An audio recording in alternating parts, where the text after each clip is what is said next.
Oh. The second one was sweet potato and sauerkraut juice. Oh. Sauerkraut juice. Yeah, that. I was this close to start dry one, heaving. This one. Welcome to On the Verge this week.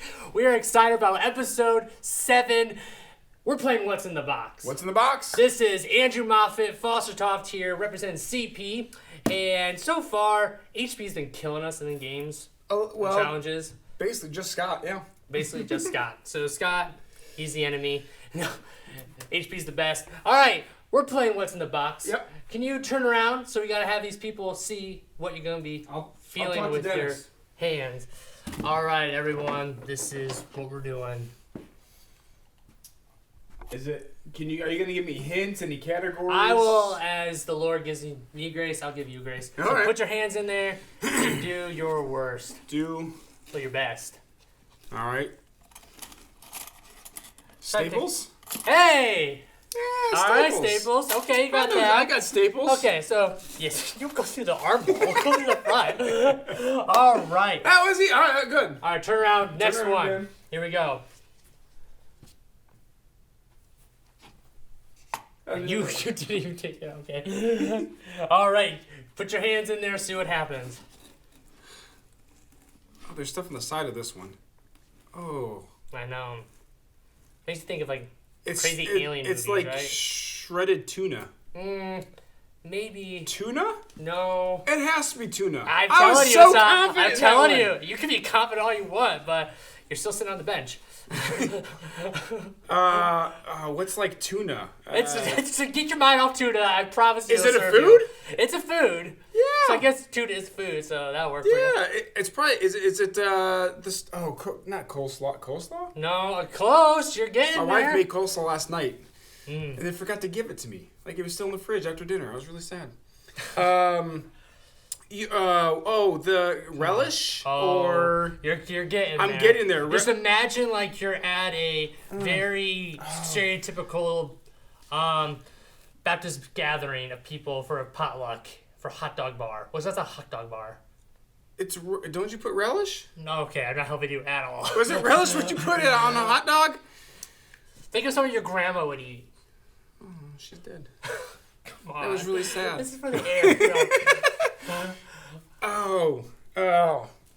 I got nothing other than relish or If I like, it's a vegetable shredded of some sort. it's like not sweet, but Sour? okay. So Sour? so and then I mean, I'm feeling it's it's like not doing anything. It's the new popular phrase that these teens say when you're popular. In as if I'm school. gonna know that. Okay, you have much. They say I played this sport because it gives me much clout. You know, clout. It's sour. Apple? I'm giving it grapes? to you. I'm giving it to you. Sour grapes? Can I say you lost? Did I move on? All right, Yeah, I sauerkraut. Oh, that's right! Sauerkraut. I could have done that. We have I'm one sorry. more. We have. Hold on. Turn around. Sorry, because you didn't see that. I didn't see it. I was All right, everyone. This is our last into your one. eyes. All right, stick your hands up on in there. Sauerkraut. I knew that, guys. I apologize. That was bad. That's embarrassing for everyone. I'll try this. Ooh. Ooh, yeah. What do you feel inside? Honey. Let's just start with honey. Is it honey? No. Because that's the first thing that comes to mind when it's sticky. Tell me what you're thinking in your head, like emotionally right now. I feel a little dirty. Emotionally? No, just We can talk about that, I want James. to wash my hands really bad. Hot? Is it like a hot chocolate sauce? No, the it's chocolate not. syrup? It's really frowned against if you eat it in kindergarten. Oh, glue. Yep. Glue. Yeah. Is it glue? It's glue. All right, don't eat this while on the coronavirus. Stay at home, y'all. Food Or is- ever. Or ever. Yeah.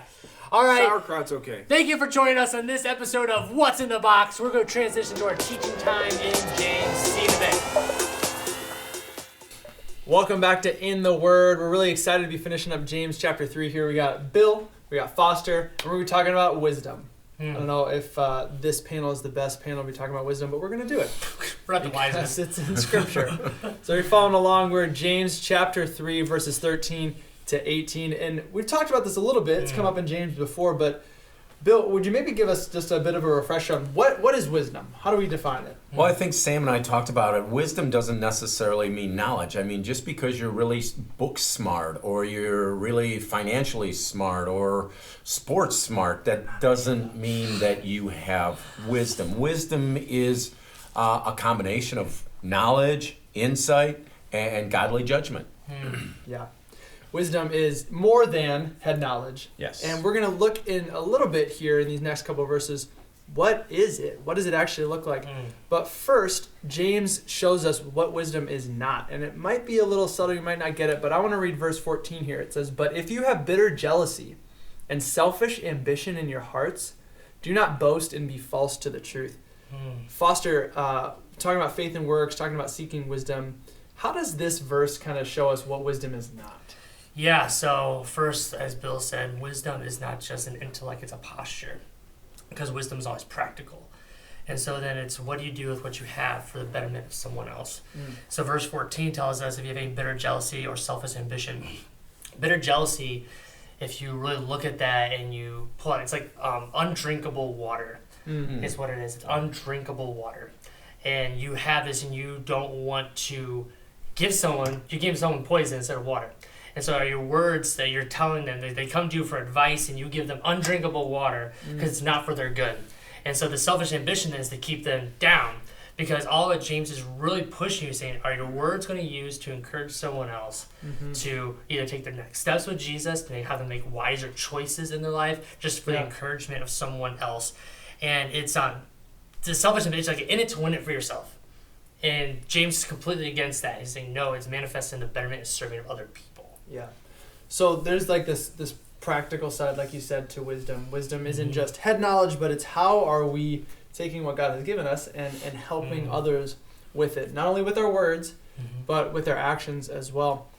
As we walk through the rest of this section here, we get to verse 17 and it says, wisdom that is not selfish, but wisdom from above that is pure, peaceable, gentle, open to reason, all of these things.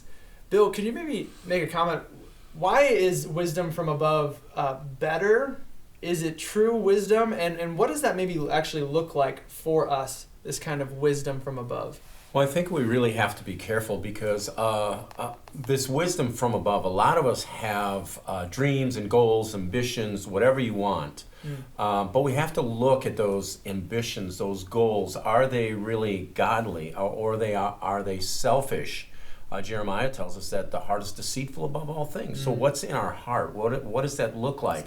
Yeah, and as we think about going ahead, our ambition, you can be very ambitious, but you can be very ungodly in those ambitions. So if you want godly ambitions, then you have to seek God's way. And, it's sometimes not going to be the way that you really want it to go. I was going to be playing Major League Baseball, and I'm a youth pastor You're for stuck my whole with life. us. You're stuck with us. It doesn't go how you want it. No. I love that. I love that idea that we are we can be misled by our own hearts and our own selfish ambition. What are some ways do you think we can judge whether or not the goals and ambitions of our hearts are things of God or are they things of expressed from a sinful desire? Well, true wisdom produces two things: good works, humility. Because the one here talks about meekness. And to be meek means not that you're just like, woe is me, but meek is a really fancy word just to say that you have a calm, peaceable demeanor to yourself. And here, like most societies, even today, it's almost shamed to be humble. We always promote in like saying, oh, I'm so humble, but true humility is shamed in past cultures and this culture. Because it is truly like, okay, we're both going for a job, or if you're a student, like you both want the starting position on the team. And you see someone else and you're practicing with them, are you practicing because you want them to get the starting position or so that you can like hinder them to put you the starter? And so it's just like, okay, am I going to sit and play catch with you all day so that I want you to improve your skills so you have a better shot to get a starting role? Yeah. And so that's a lot of what it means like it's true wisdom being practical for someone else. And it's a gift. Wisdom, James chapter 1 tells us, ask for wisdom. And so it's not something that someone says, I have wisdom, you don't. It's, no, God gave the gift. He can take it away. Yeah. Yeah, and I look at false wisdom as bringing disorder, and I could probably put it into, a lot of our students over the years I've had, especially girls, I'm not picking on you, but they'll come up to me and they'll say, this really great guy, he wants to date me and everything else, and I'll say, is he a Christian? Well, no, he's not. Well, let's go to Scripture. What does it say about that? And they'll still pursue that, and when they pursue that, what happens in their life is it brings disorder in their family. The family doesn't want them to date him. And eventually it brings disorder in their own relationship with the guy. And so when we start to look at our own heart and we want to do our own thing, we start to see disorder in our life.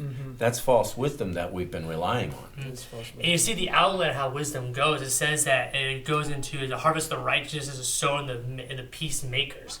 And so that's Matthew 5:4. It's like, blessed are those who are peacemakers, for they will inherit the kingdom of God. Yeah. And so that's a verb. Wisdom isn't that you'll just have peace in your life. No, it's you'll go and make peace with people. Yeah. And you'll have peace in relationships. And so wisdom is never just you sit on the couch doing your own thing, and that's wisdom, or attaining a bunch of proverbs that you can quote and do fancy lingo. Yeah. No, wisdom is attainable in the conversations you have every day with people, and that causes them to act for better decisions in their life that are pleasing to Christ. Absolutely. We're talking about big things here, guys. We're talking about wisdom, righteousness, peace. But at the end of this, I love how you brought that up, Foster. A harvest of righteousness is sown in peace by those who make peace. And righteousness is what we're seeking here, not the righteousness of ourselves, but the righteousness of Jesus Christ, because that's what makes us right with God. Yes. We've loved having you here in the Word, and we are headed on to our next challenge. Welcome to Eat It or Wear It.